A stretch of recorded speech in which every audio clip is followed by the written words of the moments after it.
polvoymiseria.com esta tarde para hablar de la Biblia, la palabra de Dios, palabra que es fuego y que puede darte vida. Aquí está Luis, ¿cómo estás? Agradecido con Dios porque parte de poder acudir a Él es principalmente alimentarnos de su presencia, y eso es algo que bendice todo el día. Luis, Yeshua ha dicho que no hagamos tesoros en la tierra, sino que más bien hagamos tesoros en el cielo. Qué importante es esta palabra. ¿Cómo la entiendes tú? Lo que pasa es de que ¿Cómo que tesoros en el cielo y no en la tierra? Si donde estamos es en la tierra. Lo que pasa es de que los tesoros en la tierra tienen que ver principalmente con todos los objetos materiales, y ahí el asunto se divide en dos: cuáles son las cosas necesarias y cuáles son las cosas obsesivas. Las cosas necesarias son, por ejemplo, muchos quisieran tener una casa. Bueno, una casa o una mansión. Pues ahí están ellos. Comienzan por una casa, pero luego la casa ya no les queda y ahora quieren pues una de 2 pisos, y luego ya la de 2 pisos ya no sirve, mejor un edificio. Así es, son las que podríamos considerar pues necesarias, ¿no? Un lugar en donde vivir, un techo. Y las cosas obsesivas es todos los lujos desenfrenados que causan deleite al ojo, que causan despilfarre, que causan obtener algo que no es provechoso y que de cierta manera pues nada más fue lo atractivo al ojo. Entonces, en ese sentido, cualquier persona que tiene una mansión adornada con sinfín de recuerdos en cuanto a objetos, infinidad de cosas diversas, aparentemente adornos o riquezas, pues realmente esos son los tesoros en la tierra. La ironía de la que utiliza la escritura acerca de este tipo de riquezas es que se echan a perder con el moho. La mugre y el diario uso los deterioran. Y el tiempo. Así es, viene el ladrón y se los roba. Entonces, pues, imagínense haber trabajado todo un jornal para tener una tele 20 pulgadas y esa misma noche la roben, pues ahí se fue todo el jornal, ¿no? Entonces que no haya señal. Así es. Entonces, pues esos son los lujos o cosas que se tienen en la tierra, ¿no? Sin embargo, son temporales. Son necesarios para un tiempo, pero aquí de repente dice la escritura que hay objetos que son para honra y otros para deshonra. Entonces hay carencias y hay querencias. O sea, las carencias las necesitamos. Aquello que carecemos, pues lo necesitamos, pero hay también querencias que son deseos, que son ambiciones.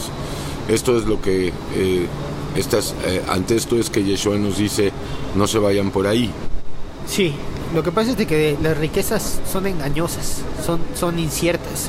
Un rato están y al rato no están. Hay un testimonio de unos hermanos que en una ocasión tuvieron la oportunidad de empezar a echar a andar el reino, pero cuando se les salió de control el asunto, echaron a andar las cosas del mundo. Entonces se activó la promesa del devorador y empezaban a perder más en lo que los absorbía del mundo que en lo que era para el reino. Entonces las riquezas son inciertas, vienen, se pueden acabar, se van. Sin embargo, si pasamos al punto de las riquezas espirituales, los tesoros en el cielo, dice ahí literalmente el texto, ahí podemos encontrar cómo se genera una riqueza espiritual. Exacto, cómo se hacen o se labran las riquezas en el cielo. Las riquezas en la tierra, pues ya se sabe, hay que trabajar, hay que robar, hay que hacer fraudes para llegar a tener riquezas. Pero para procurar riquezas celestiales, ¿qué hay que hacer? Hay 3 formas de adquirir una riqueza espiritual. La primera es... Pero todas con Yeshua. Sí, todas. La primera es precisamente darle gloria y honra a aquel que ha ofrecido su vida como expiación perfecta. Estando arrepentidos, ¿verdad? Porque darle la gloria sin estar arrepentidos. Sí, eso pues es vano, es una obra que se acaba con el tiempo y que no da fruto en la presencia de Dios. Y ahora sí, la tercera forma de generar riquezas en el cielo es cuando se hace una obra que es la obra de Dios en la tierra. No nuestras obras, porque esas, cuando pasen el juicio del tribunal de Cristo, si no eran las correctas, entonces se quemarán. Pero una obra que permanece incluso para recompensa en estas riquezas celestiales son las cosas que se hacen de calidad para Dios.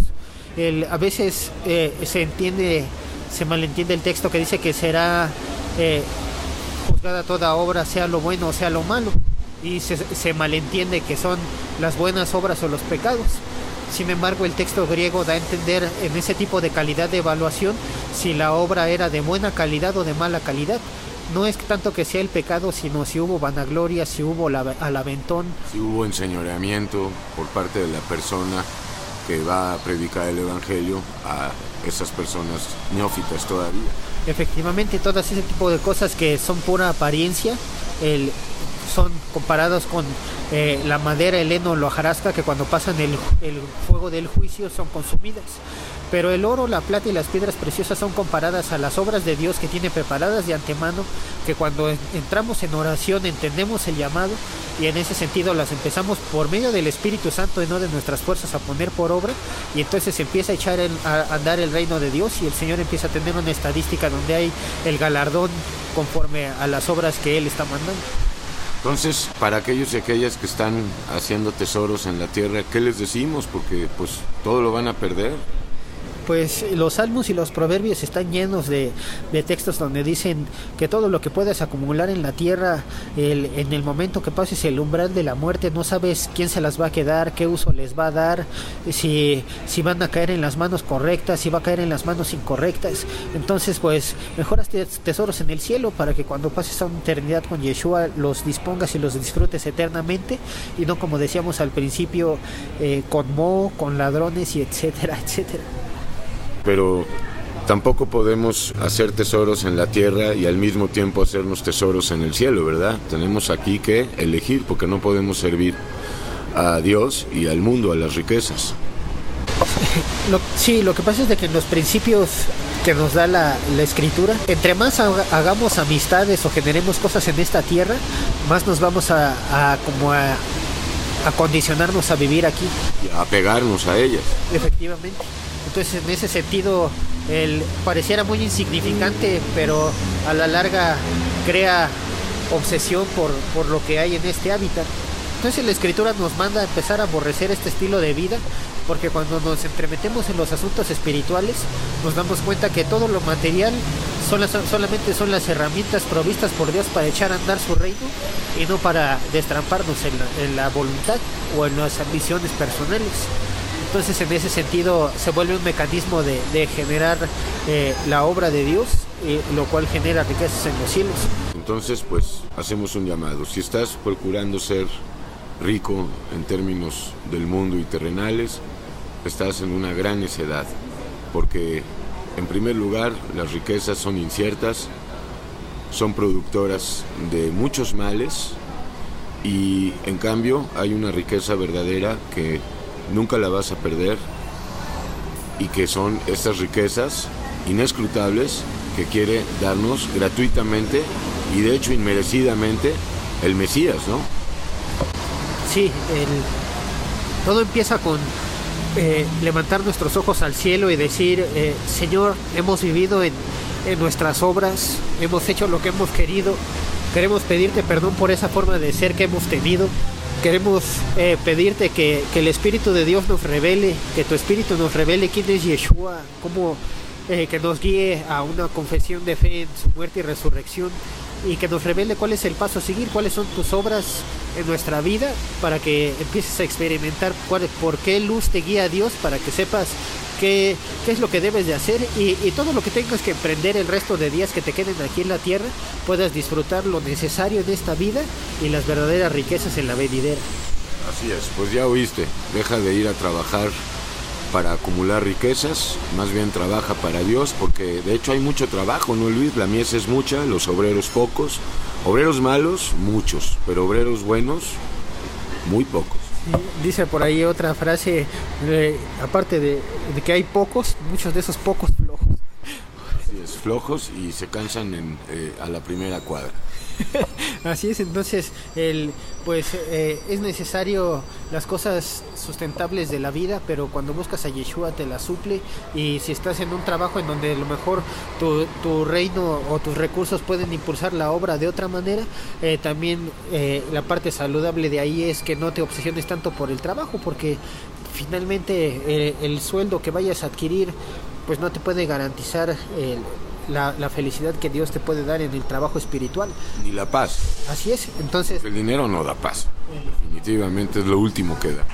Entonces, procura que tu trabajo sea una situación equilibrada, en donde solamente el jornal y sin afán, y dedica tu vida a las cosas del reino de Dios, para que no todo sea el trabajo, aunque no estés en el trabajo.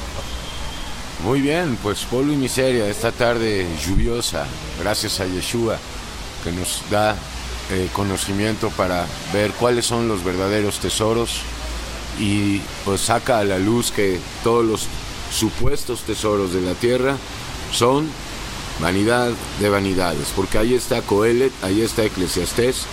Salomón lo tuvo todo en cuanto a riquezas terrenales, plantó viñas, tuvo siervos, tuvo caballos, tuvo jardines, tuvo todo, y su conclusión fue El Eclesiastés 12: el fin de todo discurso es este: teme a Dios y obedece sus mandamientos, porque eso es el todo del hombre, porque Dios traerá a juicio toda obra que el hombre haya hecho, sea buena o sea mal. Vanitas vanitatis, vanidad de vanidades. Todo es vanidad, pero con Yeshua hay vida eterna. Así es, deja de creer en los euros, deja de creer en las libras esterlinas y en los dólares. Esto no es riqueza es Yeshua. Te va a llenar de gozo, de paz, de paciencia, de bondad, de benignidad, de dominio propio, de poder espiritual, de esperanza, y te vas a regocijar grandemente en estas riquezas. Y luego, saliendo de este cuerpo, pues vida eterna, cuerpos glorificados. Cuando llega la revelación de un estudio de un versículo que lleva al mandamiento y despierta en nuestro espíritu el poder ver el día o la forma de ponerlo por obra, se va formando como si fuera una vestidura, un campo de fuerza que empieza a respaldar que hay vida eterna y recompensa y riqueza en Cristo Jesús. Entonces, pues, si quieres riqueza y no quieres trabajar de 6 a 10 por un salario de miseria. Así es, entonces pues te invitamos a que puedas acudir a la obediencia a los mandamientos de Dios, que parten del amor, y podrás experimentar verdadera prosperidad, primero en tu alma, luego en tu salud y luego en tus finanzas.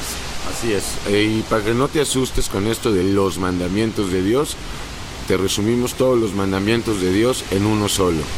Yeshua lo dijo, y este es el mandamiento supremo: que os améis unos a otros como Yeshua nos amó, es decir, perdonándonos, muriendo por nosotros, y nosotros vivimos en este amor si perdonamos 70 veces 7, y si servimos, y si hablamos el Evangelio. También vivir en amor es poder estar en paz con Dios, porque cuando una persona puede entrar en la paz de Dios y Dios derrama su amor en nuestra alma, estar en el canal de Dios va puliendo los caminos para con los demás. polvoymiseria.com. Hasta la próxima. Gracias, Luis. Gracias a Yeshua. Dios le bendiga.